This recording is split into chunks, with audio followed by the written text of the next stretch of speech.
சலங்கு பேய்னா பணக்காரங்களுக்கு பயம் பார்ட் 2.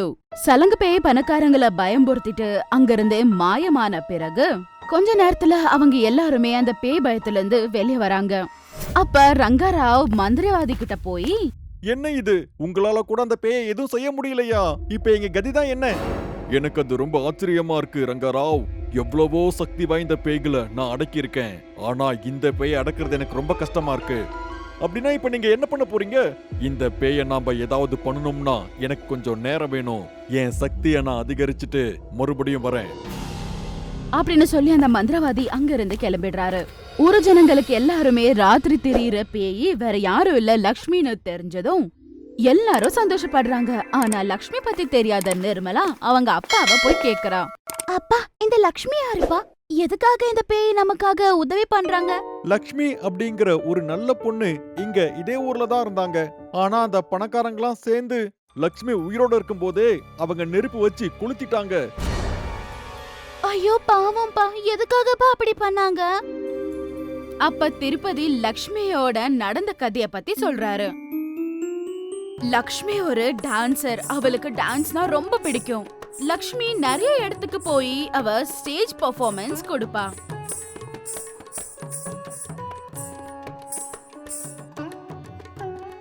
அப்படி அதுல அவ சம்பாதிச்ச அந்த பணத்தை ஊரு ஜனங்களுக்கு உதவி பண்றதுக்கு மட்டுமே அவ யூஸ் பண்ணுவா. வணக்கம் சாமி, எப்படி இருக்கீங்க? நான் ரொம்ப நல்லா இருக்கேன் லட்சுமி. உன்னோட தயவால தான் என் பொண்ணுக்கு கல்யாணமே ஆச்சு. நீ எந்த ஒரு எதிர்பார்ப்புமே இல்லாம எனக்காக நீ பணம் ஏற்பாடு பண்ணி கொடுத்த. உனக்கு எவ்வளோ பெரிய மனசுமா. ஐயோ அப்படி எதுவும் இல்ல சுவாமி, என்னால முடிஞ்ச உதவிய நான் பண்றேன். என்னோட கோரிக்கை என்னன்னா, அந்த பணக்காரங்க கிட்ட நாம வாங்கின பணத்தை திருப்பி கொடுத்துட்டு அவங்க கிட்ட இருக்க நம்மளோட பத்திரத்தை வாங்கணும்னு மட்டும்தான். உன் நல்ல மனசுக்கு எல்லாமே நல்லதா தான் நடக்கும். கடவுள் உன்னை ஆசீர்வதிக்கட்டும். அப்படி பூசாரி ஆசீர்வாதம் பண்ண பிறகு லக்ஷ்மி அங்கிருந்து கிளம்பி வீட்டுக்கு போயிடுறா. அவ வீட்டுக்கு போன பிறகு அவ டான்ஸ் பிராக்டிஸ் பண்ணிட்டு இருந்த நேரத்துல அவளோட வீட்டுக்கு ஒரு ஆளு வந்து அவளை கூப்பிடுறாங்க. அதுக்கு லக்ஷ்மி வீட்டு வெளிய வந்து யாரு அப்படின்னு கேக்குறா. அதுக்கு அந்த ஆள் சொல்றாரு, வணக்கங்க, என் பேரு சேசசலம். என் ஊர்ல கொஞ்ச நாள்ல ஒரு பெரிய பண்டிகை போட போறோம். அந்த பண்டிகையில நீங்க தான் நாட்டியம் ஆடணும். 10 நாளா? இது வரைக்கும் நான் எப்பவுமே 10 நாள் ப்ரோக்ராம் எல்லாம் ஒத்துக்கிட்டதே இல்ல. உங்க நாட்டியத்தை பத்தி நிறைய பேர் சொல்லிருக்காங்க, அதுக்காக தான் வந்திருக்கேன். நீங்க மட்டும் இதுக்கு ஒத்துக்கிட்டீங்கன்னா இது வரைக்கும் நீங்க வாங்காத அளவு பணத்தை நான் கொடுக்கறேன். அத கேட்ட உடனே லக்ஷ்மி ரொம்பவே சந்தோஷப்படுறா. அவங்க ஊரு ஜனங்களோட கஷ்டத்தை போக்குறதுக்கு தான் சாமி இந்த உதவிய பண்ணிருக்காரு அப்படின்னு அவ யோசிச்சுக்கிட்டு அதுக்காக சரின்னு சொல்றா. அதுக்கப்புறம் சேஷாச்சலம் அங்கிருந்து கிளம்பி போயிடுறாரு. அதுக்கப்புறம் லக்ஷ்மி அந்த ஊர்ல இருக்க பணக்காராகிய ரங்காராவ் வீட்டுக்கு போறா. வணக்கம் ஐயா. என்ன லட்சுமி இங்க வந்திருக்க? பணம் ஏதாவது வேணுமா? ஐயோ அதெல்லாம் ஒண்ணும் இல்ல ஐயா. எங்க ஆளுங்க எவ்வளவு பணம் வாங்கியிருக்காங்கன்னு சொன்னா அதெல்லாம் கொடுத்துடலாம்னு நினைக்கிறேன். அத கேட்டதும் ரங்காராவுக்கு ரொம்ப கோவம் வருது.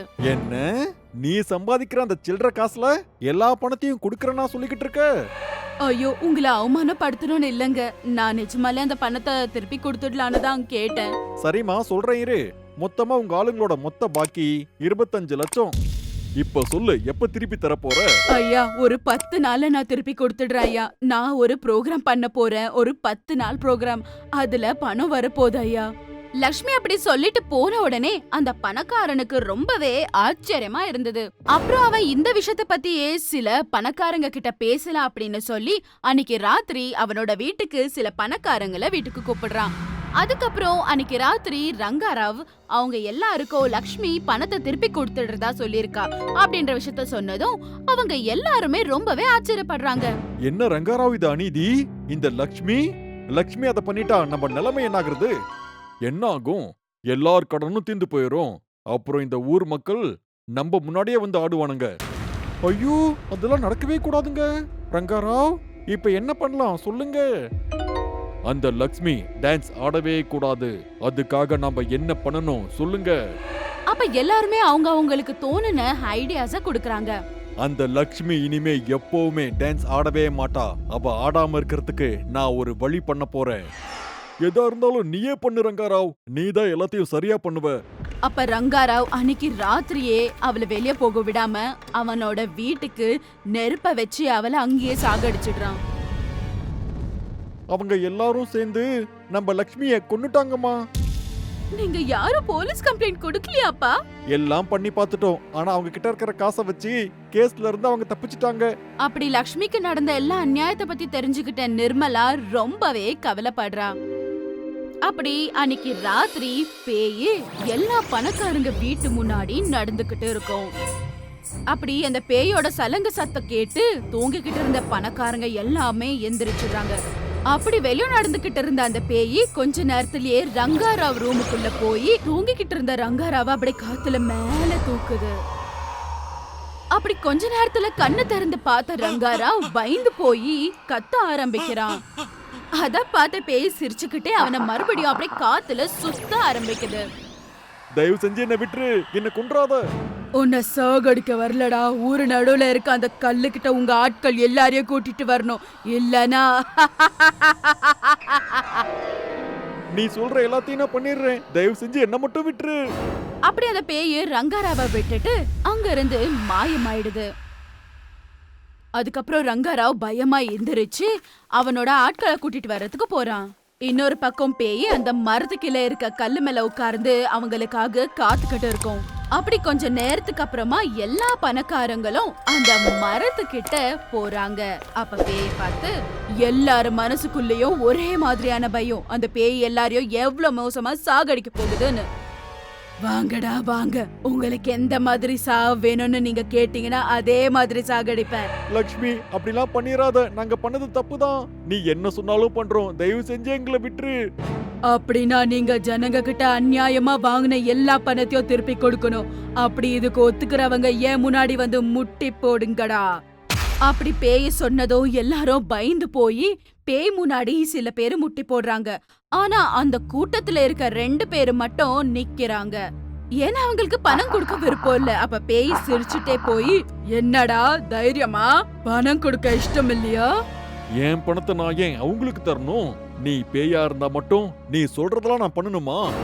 அப்ப அந்த பேய் சிரிச்சுக்கிட்டே, நான் இன்னும் உங்களை பயம்புறுத்தலடா, என்ன பயம்புறுத்தணுமா, அது எப்படி இருக்கணும்னு தெரியணுமா அப்படின்னு சொன்ன பேய் அடிக்க ஆரம்பிக்குது. அப்படி அவன் அடி வாங்கிக்கிட்டு இருந்தா அங்க இருக்க ஜனங்க ரொம்பவே பயந்து போறாங்க. கடைசியா ரொம்ப நொந்து போயிருப்பா, வாயில இருந்து ரத்தம் வேற வருது.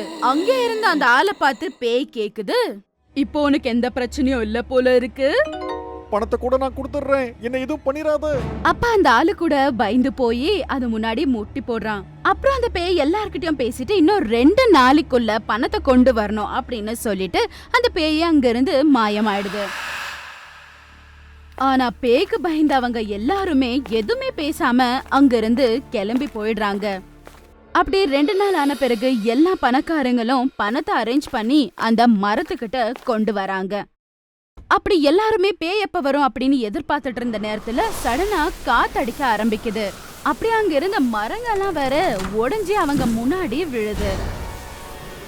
அதனால அவங்களோட பயம் இன்னும் ஜாஸ்தி ஆகுது. இன்னும் கொஞ்ச நேரத்திலேயே அந்த காத்தெல்லாம் அப்படியே கம்மியாயி அவங்க முன்னாடி அந்த பேய் வந்து நிக்குது. இங்க பாரு லட்சுமி, நீ சொன்ன மாதிரியே பணத்தை எடுத்துட்டு வந்திருக்கோம். நல்லது, நீங்க பண்ண வேண்டிய இன்னொரு வேலை கூட இருக்கு. என்ன அது? இதுக்கு மேல நீங்க யாருமே ஏழைங்க கதைக்கு போக கூடாது, புரியுதா? சரி, நாங்க யாரும் அவங்க வேலையில தலையிட மாட்டோம். உங்க நாலு நல்லா இருக்கிறதால தான் நீங்க எல்லாரும் தப்பிச்சீங்க அப்படின்னு சொல்லிட்டு அந்த பேய் அங்க இருந்த பணத்து மூட்டையை எடுத்துக்கிட்டு அங்க இருந்து மாயமாயிடுது. அப்படி அங்க மாயமான பேய் ஊருக்குள்ள ஏழைங்க முன்னாடி போய் நிக்குது. ஊரு நடுவுல வந்து நின்னுட்டு இருக்க லக்ஷ்மிய பார்த்த உடனே ஊரு ஜனங்க எல்லாரும் சந்தோஷமா அதுகிட்ட வராங்க. அம்மா லக்ஷ்மி, நீ செத்து போனதுக்கு அப்புறம் கூட எங்களுக்காக நீ இவ்ளோ பண்ணிக்கிட்டு இருக்கியேம்மா. உன் புகழ் என்னைக்கும் சாகாதுமா. நீங்க நல்லா இருந்தா எனக்கு அதுவே போதும் பெரியப்பா அப்படின்னு அந்த பேய சொல்லிட்டு அவங்க கிட்ட இருந்த பணத்தை அவங்க எல்லாருக்கும் கொடுக்குது. அதுக்கப்புறம் செத்து போன பிறகு கூட அவங்கள காப்பாத்துறதுக்காக ஆவியா வந்த லக்ஷ்மிக்கு அவங்க நன்றிய தெரிவிக்கிறாங்க.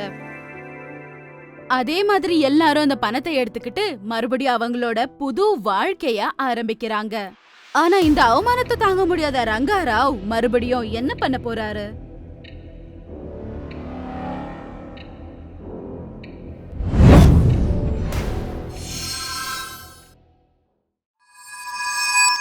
For more horror stories, please subscribe our channel.